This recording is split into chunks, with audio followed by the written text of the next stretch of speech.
you, the Lords and Commons assembled for that purpose, and has also assigned to us and other Lords directed full power and authority in His Majesty's name to prorogue this present Parliament, which commission you will now hear read.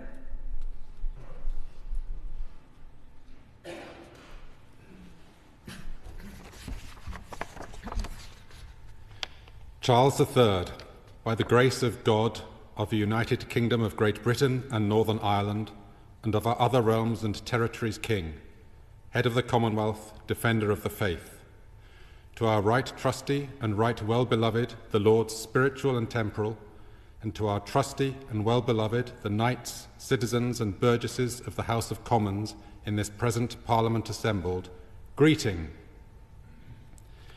Forasmuch as in our said Parliament divers acts have been agreed upon by you, our loving subjects, the Lords spiritual and temporal, and the Commons, the short titles of which are set forth in the schedule hereto, but the said acts are not of force and effect in the law without our royal assent.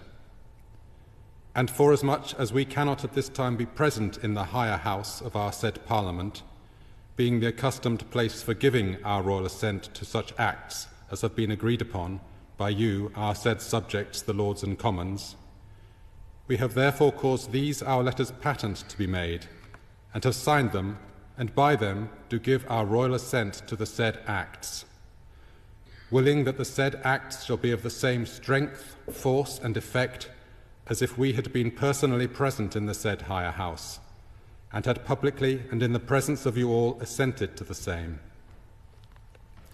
Commanding also our well-beloved and faithful counsellor, Alexander John Gervase Chalk, Chancellor of Great Britain, to seal these our letters with the great seal of our realm. And also commanding the most reverend Father in God, our faithful counsellor Justin Portal, Archbishop of Canterbury, Primate of all England and Metropolitan, our well-beloved and faithful counsellors, Alexander John Gervase Chalk, Chancellor of Great Britain, John Francis, Lord Macfall of Alcluith, Lord Speaker,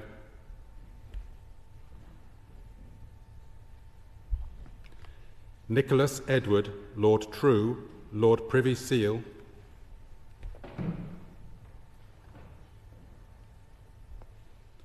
Navnet, Lord Dallachia,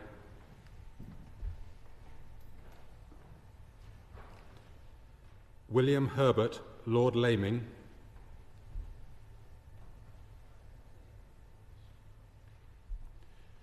Angela Evans, Baroness Smith of Basildon,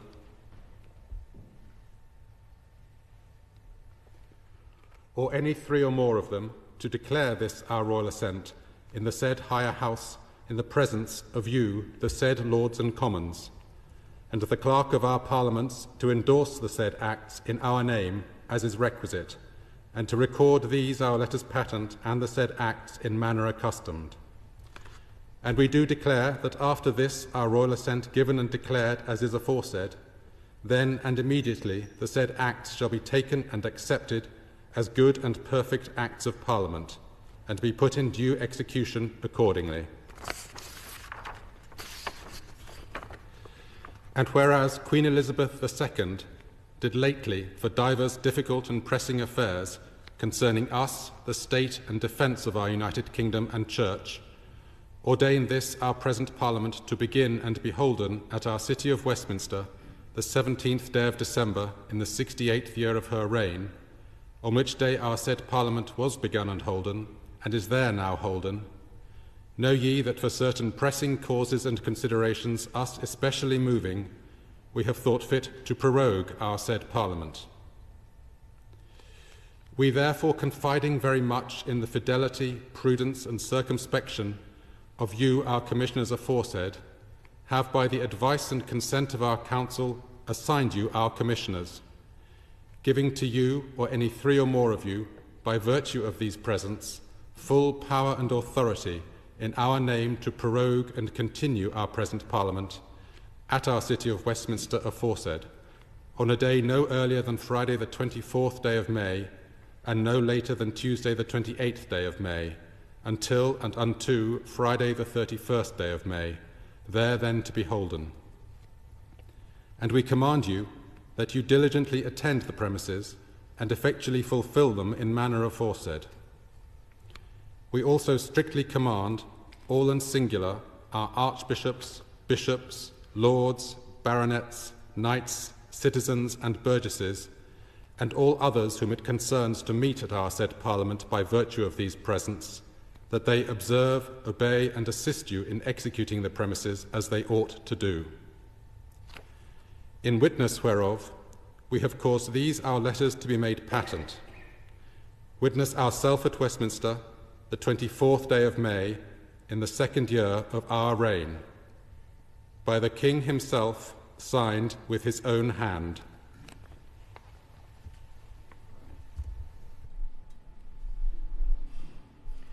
In obedience to His Majesty's commands, and by virtue of the commission which has now been read, we do declare and notify to you, the Lords Spiritual and Temporal and Commons, in Parliament assembled, that His Majesty has given his royal assent to the acts in the commission mentioned, and the clerks are required to pass the same in the usual form and words.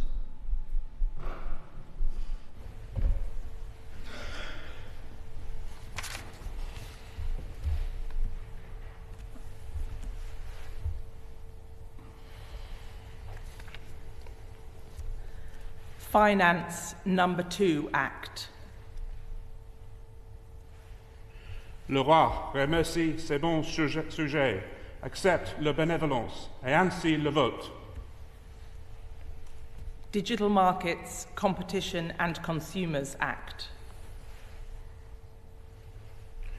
Le roi le vote. Post Office Horizon System Offences Act. Le roi le vote. Media Act. Le roi le vote. Pet Abduction Act. Le roi le vote. Paternity Leave Bereavement Act. Le roi le vote. Building Societies Act 1986 Amendment Act. Le roi le vote. British Nationality Irish Citizens Act. Le roi le vote. Zoological Society of London Leases Act. Le roi le vote. Victims and Prisoners Act. Le roi le vote. Leasehold and Freehold Reform Act. Le roi le vote.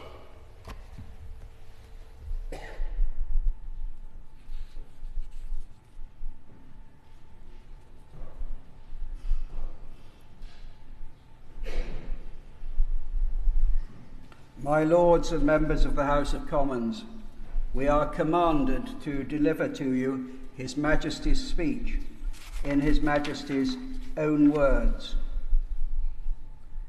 My Lords and members of the House of Commons, the focus of my government has been to deliver its plan to increase economic growth and safeguard the health and security of the people of the United Kingdom. My government has taken action to lay the foundations for long-term economic growth, to ensure that work always pays, and to support the British people with the cost of living. My ministers have met their commitment to halve inflation, which is now at its lowest rate since September 2021. My government has delivered tax cuts for millions of working people, with national insurance contributions for employees cut by 4 percentage points, saving a typical employee over £900 a year. National insurance contributions for the self-employed have also been cut by 3 percentage points, and the requirement to pay contributions on lower levels of profit has been removed. Legislation has been passed to raise the income threshold for the high income child benefit charge and halve the rate at which child benefit is withdrawn. This will help parents towards the cost of raising their children. My government has also rolled out the first phase of expansion of childcare in England to hundreds of thousands of parents. Through my government's direction, the United Kingdom has continued to be at the forefront of technology and innovation. New laws have fostered innovation in British broadcasting to reflect changing viewing patterns and growing demand for high-quality online content. Tax legislation enacted this session has incentivised investment and enhanced support to make it safer and easier for small and medium-sized businesses to focus on innovation. As more businesses shift to digital marketplaces, my ministers have worked to ensure that new legislation promotes competition while securing better value for money for consumers and protecting them from unfair practices. Legal frameworks have been updated to ensure that Great Britain can safely capture the opportunities for economic growth presented by the evolving technology of automated vehicles. My ministers have championed British goods and innovation. The United Kingdom is now the world's 4th largest global exporter, while maintaining high standards in trade. Laws were passed to end the export of livestock from Great Britain for fattening or slaughter. Legislation was passed to support the United Kingdom's accession to the Comprehensive and Progressive Agreement for Trans-Pacific Partnership. This will remove tariffs from 99% of British products exported to a trading bloc worth 15% of global GDP following this accession. My government has taken advantage of the freedoms afforded by the United Kingdom's departure from the European Union to reduce burdens on business. The Smarter Regulation Programme has introduced reforms removing up to 50 million hours of administrative work per year for businesses, saving them an estimated £1 billion annually.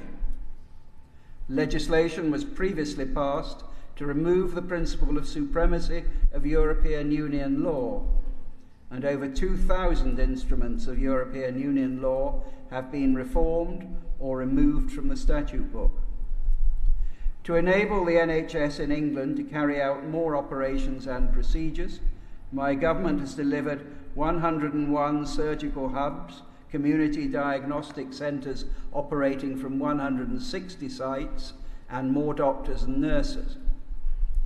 Legislation passed this session has made it cheaper and easier for leaseholders to purchase their freehold and address the exploitation of homeowners through punitive service charges.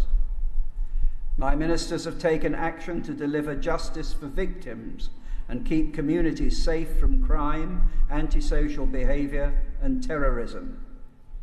The victims of the infected blood and Post Office Horizon scandals have suffered decades-long injustices. My government has legislated to ensure that they are compensated fairly and treated with respect. The Victims' Code has been put on a statutory footing, and the parole process has been reformed to put the interests of victims first. Laws passed this session will ensure that a parent who kills the other parent has their parental responsibility suspended. My government has taken measures to disrupt the business model of people smugglers and deter dangerous and illegal journeys to the United Kingdom. Legislation has been delivered to underpin the partnership with Rwanda to tackle small boat crossings. My ministers have ensured that intelligence and law enforcement agencies have the powers they need to keep pace with a new generation of threats to national security. Legislation enacted this session will allow for the regulation of pedicabs in London. This will provide passengers with the confidence that they are in a safe, licensed and roadworthy vehicle and that they will not be overcharged.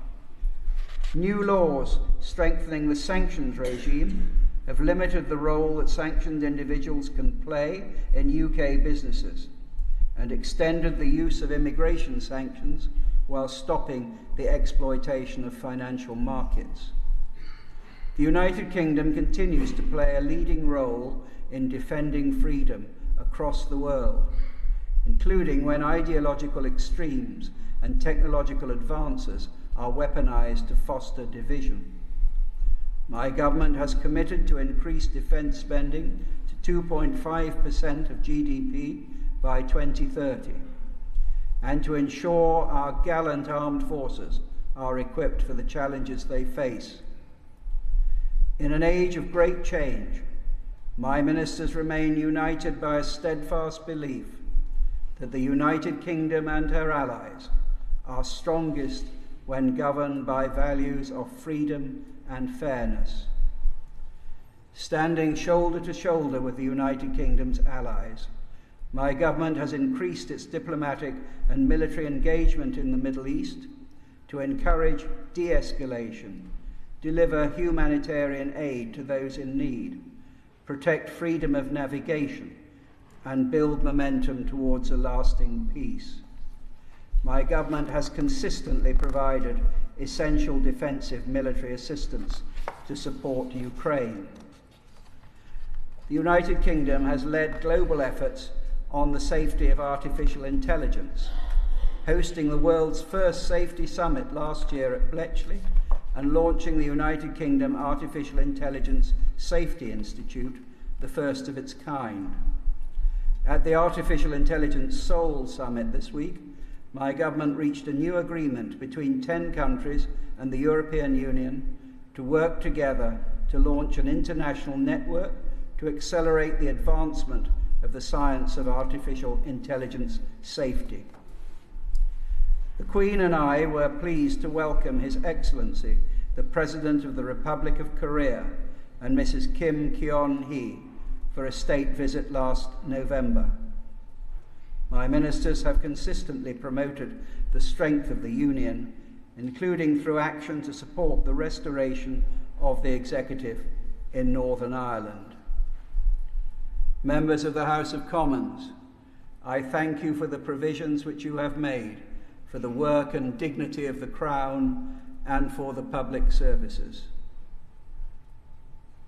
My Lords and members of the House of Commons, I pray that the blessing of Almighty God may rest upon your councils.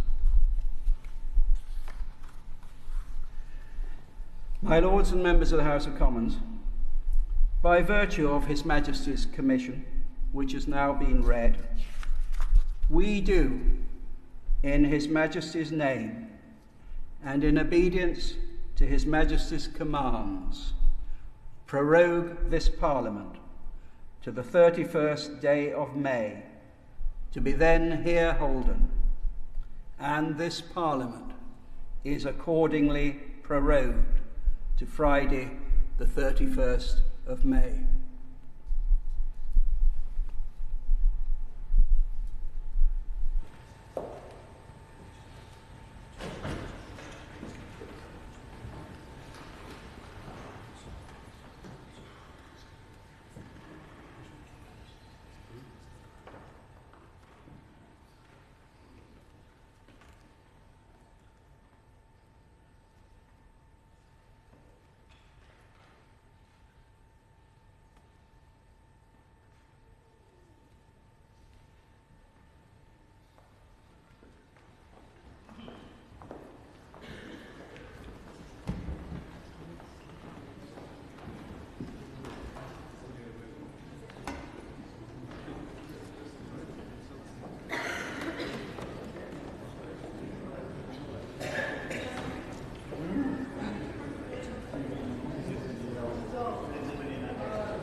has ended.